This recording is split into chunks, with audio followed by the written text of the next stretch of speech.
Hello everyone, you are all welcome back to our channel. You are welcome. Good morning, good afternoon, good evening, depending on where you are watching this video from. Guys, in this channel we bring out amazing video, wonderful video, interesting videos. Please do subscribe so that you can see more videos in this channel. As you do so, God bless you. Okay guys, I'm going to leave you to watch this video. Please do comment down below according to the video. As you do so, God bless you. So guys, I leave you. Please watch this video till the ending and see you all in my next video. Bye guys, thank you all. Very London. So but I know no movement we manari ms lebe no and now okay no wala are you are they really na where na tara Ijo retaliate longtemps. Ijo na we amu we blabo na we ekwe. Ye mu go ju wo me nenu no bia na bia me a. Mamu go ya mo. Iji. No wa ya bu ijo aditali. Iru wa bun veri obedo. Ijo wa ho. Anyway, wa je na ijo retaliate longtemps. O wa suppose no bia wa mu go ju ohun. Okay, can we tia ayo mat biana? O te suppose no ga je bodota. Oh, ijo wa mo we.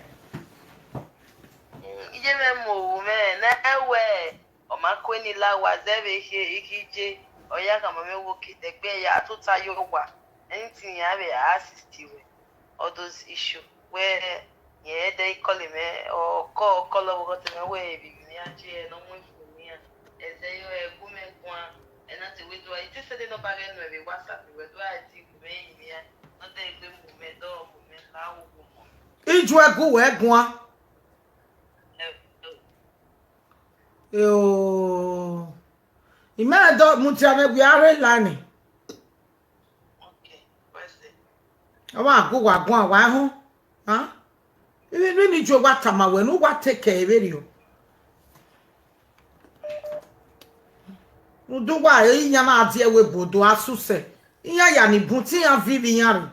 No ma vivi ya ebere ogun so. O be ale la wa se dan ya be ya give you. Ama mi sha no when I give you view. It's not compulsory where Agmoya must to vivi and here webo. No. It's not compulsory. Maybe you will marry me. But I may let now. But each one they gave a gua. That's here way. That's here way. Annabelle, what done? It's here.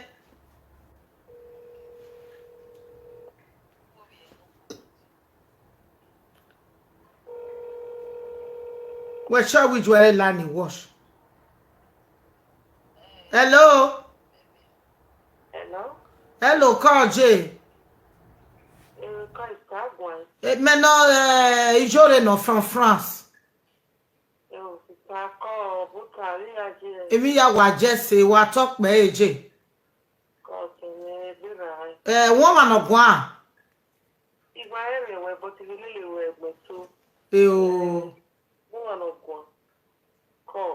Call J. Oh, we're not doing dogun megun. Oh, we're not going to do Annabelle. Okay, done. Oh, when in Miami, I will not forgiving you. When you yaka, oh, don't know when you hear me, and I own ye over imagine you will move ye. Ni la wo go ni deba yen ni mi awe. No waja bi yen no forgive yen.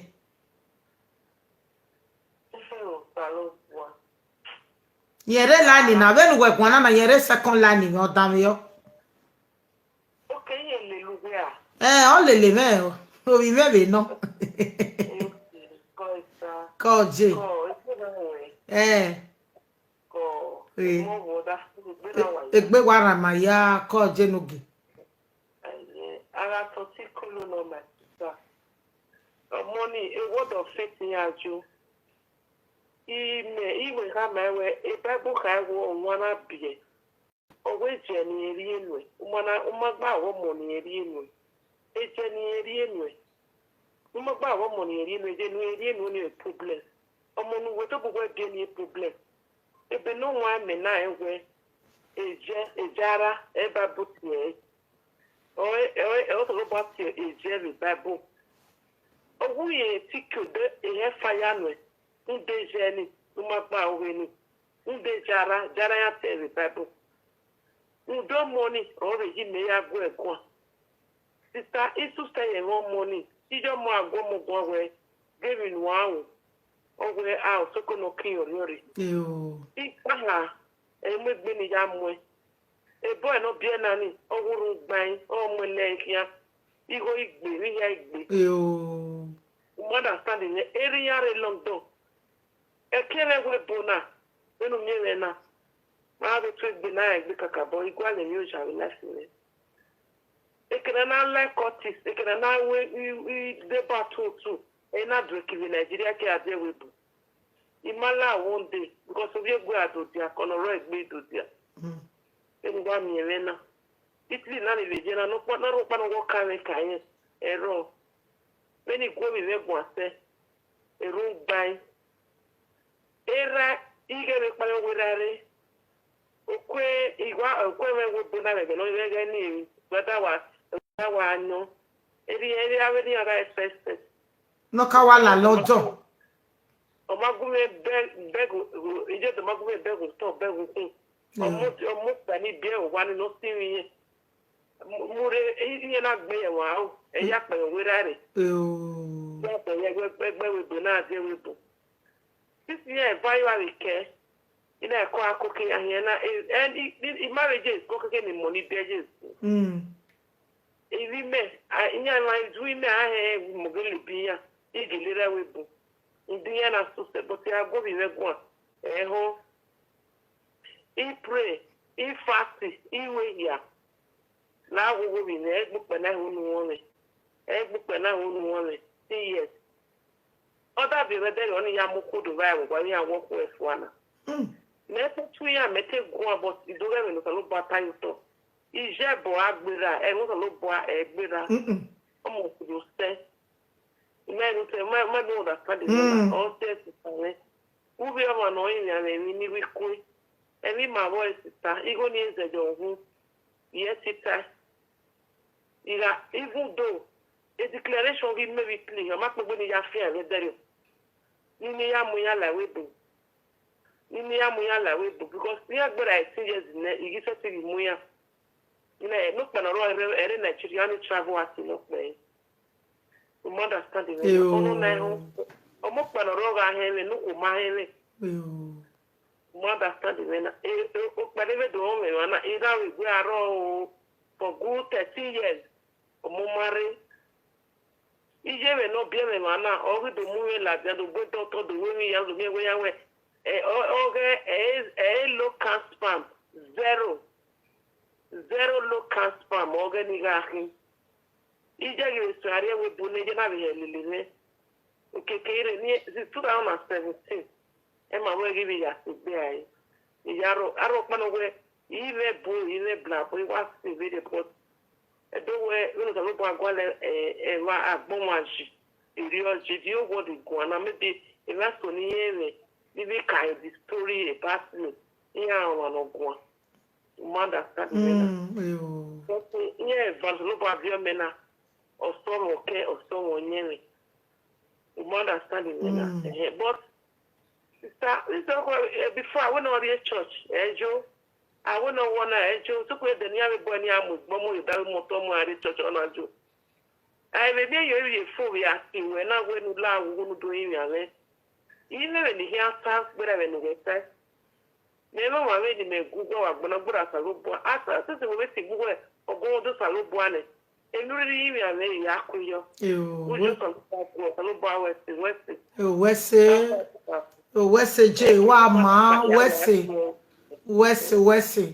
wa ma e bodo ho ewe emini ewe ege ma bodo ho wa o e owe be o mata mi e bete kinye ka mi egujinye mo yin wewe okay ije no ma we te kwani e we gbe adi ogu wese kiyen ke mo ri o ta ma me ba no me no gwalo ibogo ka na munia wa ya ri rai ngwara la ngwara be da ko ti su ba like ni wi anda yo ndu gwa na like we bu de no gwalo o ma bi be plug mo we Nigeria ni lo ya we o la be o la gbada ya re Nigeria o wa me to ta ya pe gesi mi wa me du ya igba because we ma fi do ma be gi me le we are mo ko na sa gbo we yule me le we a we gbo gba be ri o wana o yo na so to bo so wa call o we o da fin ya wa ru wa o fo wa ring o we area no good wa le sin ya e bo so ya no you we be wa le sin ya fo wa ring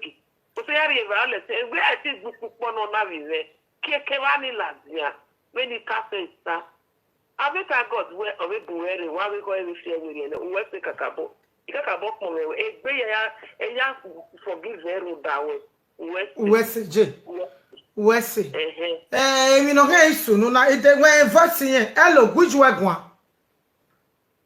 Hello. o emenuta Hello, come on me rekwe. o sa we se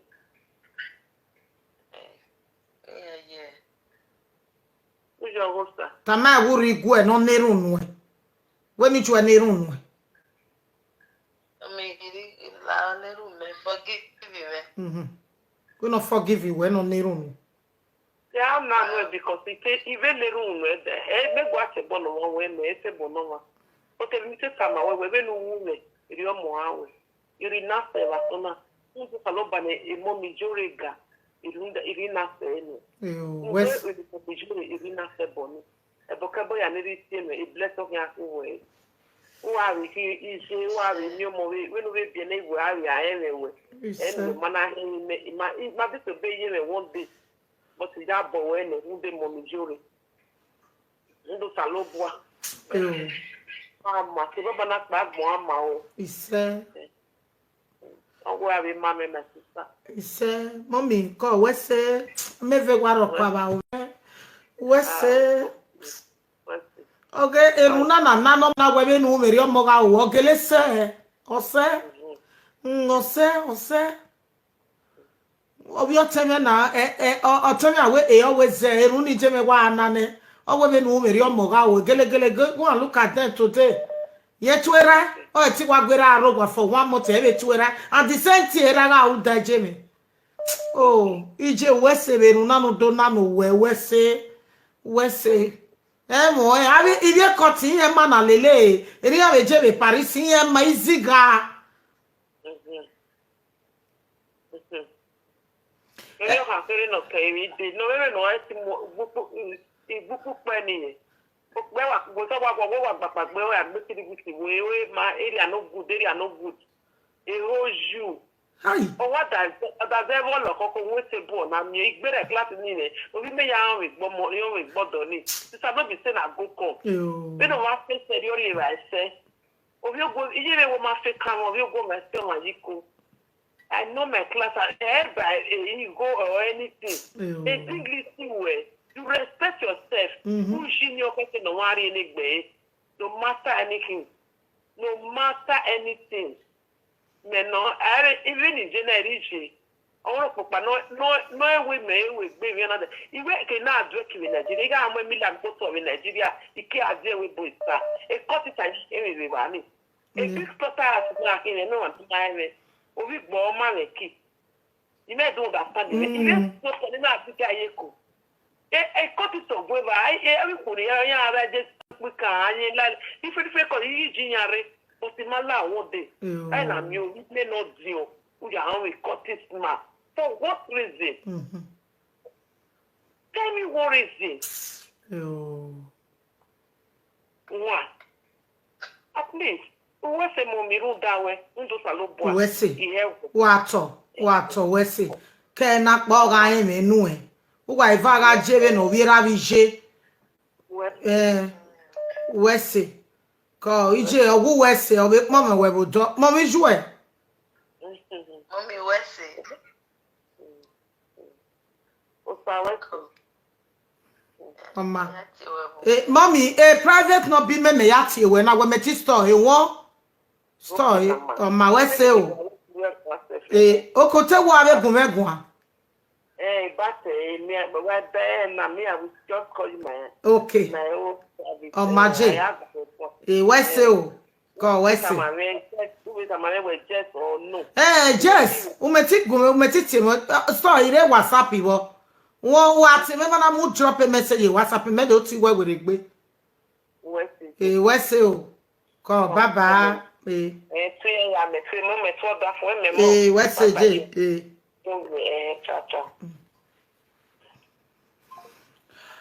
Ati wa bere mi opa. Emi ni wa appreciate wo we ya.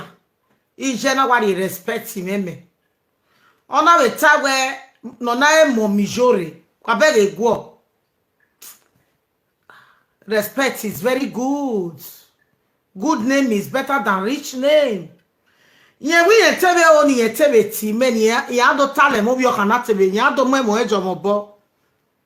Ama go bi o kana be rebu mi ate. Because it's story o ge me ya ta ma we no. Hello. Come on me. Osaloba we se we o mu problem na ade ma. Ma be de run ni juete wa na no eni o wa se there is nobody era bi je ta ma we no hu meri o mo ga we almost to sunu. Ohono mani ga e Christian. Almost to awon mo pa no stubborn even no we je ni je na neru ni ne almost to sunu me wa ma ya be gbe be na wa gun na. Iya ma ikwe jere self. We be ni awu je me e je me na neru ni ya ma ikwe jere. Yes, but I was there. Iwa areba especially ramen no ro. E ramen I je me wa we ramen mi. O wa mu ti adesi bae o we nu we o ri o mo ga o we. Venu me gele no. Beni wa gun anana. Oti me obi e no dion. Iya ye no e cataract. O ma call. Uti me ba ko imana mu drop a message won. Ko you go no e. O site we. E wa try no dey by prayer me won, dey by prayer. Odo e problem we na. Wa when we are dolly for ye ba ko keke u me ni neru John we. No we prayer. Call site we. Hello. Good evening, my brother. God bless you.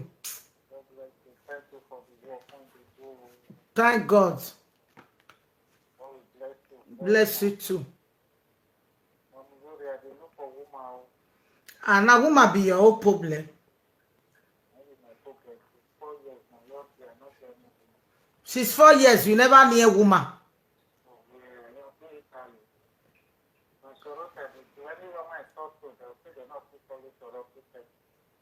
Any woman where you toast, you go say because you dey do choroti, she not go follow you. God forbid bad things.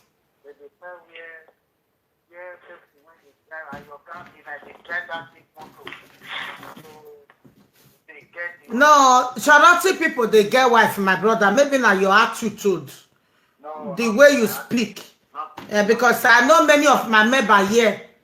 I know many of my member now charity that they do, they get woman for house.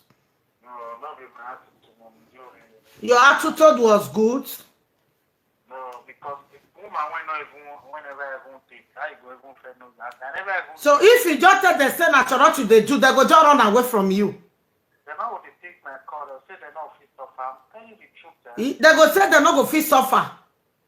No, you know they exist here. If they exist, they'll say. No, for my program, you know they exist. They not fit tell me say you they do charity say they not carry you never. Then you are in battle. They'll say they first follow person before this plan like when things come they go, the man come misbehave. So with that now they don't fit follow person beginner. So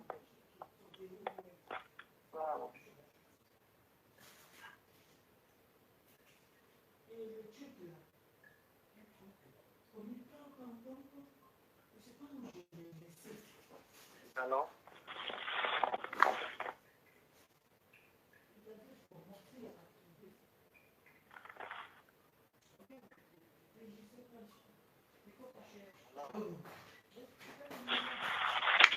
Ideo, brother me.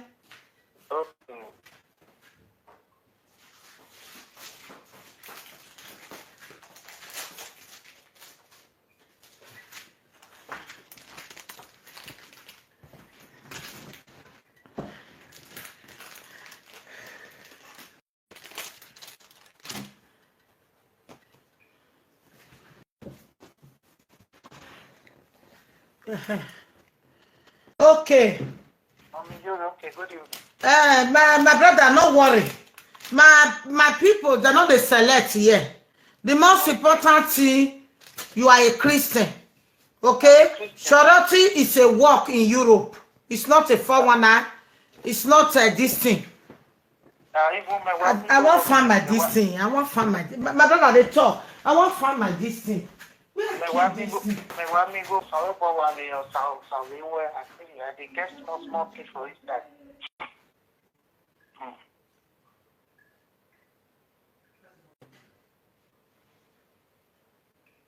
Hello.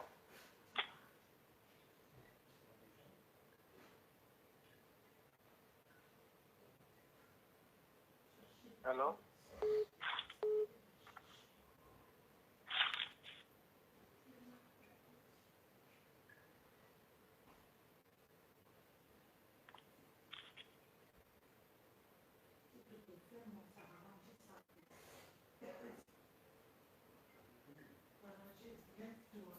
Hello.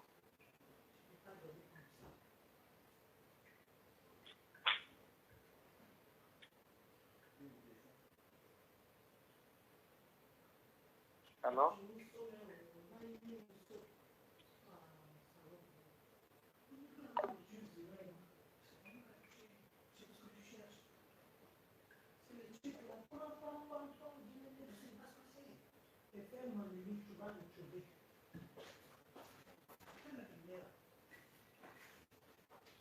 Oh my God.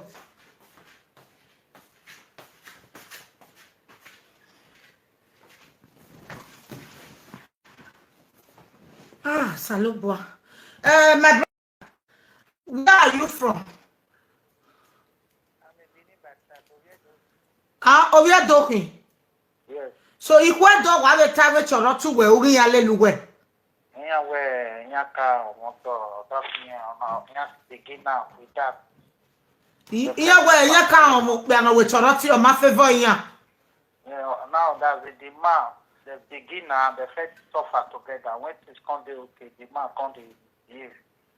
Because all those things, they don't feel follow man, they plan life. They not fit follow my suffer again. How many you don't see where tell you that kind of thing? We don't reach like 2. The same thing. Where you go be asu say. With that, I know if you go put hand for bad things, you're rotting even with one room of power, if you pay us strength, it's over 4 years now. If they do everything. As you they talk, the advice when they give us, I they watch you, I be your follower. They watch you well, I like you, I like what you they do. God will bless you. Bless you too. As you they talk, say man when not get document. I'll just say the truth. I even told you cannot like Not lie to them. Yeah. because if God will give you better woman where go follow you even if you not get documents. and I like lie. If you lie to them, they go like you. But lie no go. Any relationship when you use lie start, You not support. not go. You not good. Like I don't write your number. How old you say you did? 40 years old. 40 years. Yeah. You go get wife today in the name of Jesus. Amen. How many children? I have one son in Nigeria. One. Okay, one. In the name of Jesus, not worry. I'm not even like a brother now. A shorty amigo. Oh, I'm not a shorty amigo. You want to prove my no tie where. Yeah, I said to look be a son. Sister Domwe, 40 years old. When you go, why I got responsible. This is original man for you. Come on. Hello, God bless you. Testimony. Mommy, Yuri, I talk, babe. It's Ya kasi wakpa mawene. Yure do weri. Mommy yure so weri. Ekina do. Mommy yure I follow awe Okay. Iwa mi emi ya nu. Osaloboa ohiafia boe. Ise. Mommy yure problem me emuku obi ya me hiaji. A problem when we were now why woku. Emuku no ije eya ni to Steve Olani igigo eya me. Ya wana we go de kanuna mi Facebook. Facebook ina wa mi ya. Wa mi kwa iwe be no yesu weje. 32 years ejeje. 32 years unogi na. Unog. Iwa nyog. La wuji. Atogi ma. Ewe itogi imeti itogi ma we imera meji. Atogi ma wo. O ma uno mo me. Imai bie mayo. O ma na we are la no kwa iwe ala jabe na. Enyoji. Enwi so me ma kemiri eji. Ai. You calculate. Testimony, giveaway. A giveaway, my only kakabawa the work is too much for me. Or Jame are weak. Hello, mommy, Mommy, now we're waiting. They no be Olivier no region. Me marrying here. Me. Tie daughter. Wa ni de no ba Olivier. Tie daughter no ye no baba. Hello, it's a more better a form in your life. Hello, God bless you. God bless you, mommy. Come, mommy. Come, mommy. Come, mommy. It's Sergio Santi. Where to call? But I don't know when we should not call you nowhere. I'm not in Nigeria. I work 40 years in age. Mommy, a problem, you know. When need they? Okay. Ulake. 41 years age. In a bay in winner. No problem. Oh. Yeah, problem, my. Well, was so raw. But me, you know, my be 41 years. You can work by December now. Itabe ya mama. Ni uwe ni bade no bade no e. Wa married boy. Yeah, ima wa married. Iwa ni bene. So forward that kind. O not this forward the wagwalo. Iwa the problem mommy. Very ya gwa ba mama gwa we go not dey nice no. You go no e. You go atola go wa. You go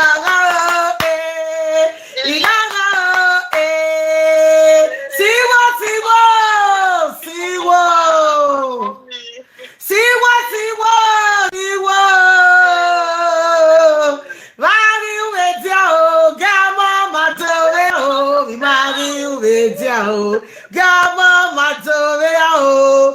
If anybody not bargain, but Italy, nobody not bargain or walk back one. Okay, Mama, would you best see a moe? Would you respect or any?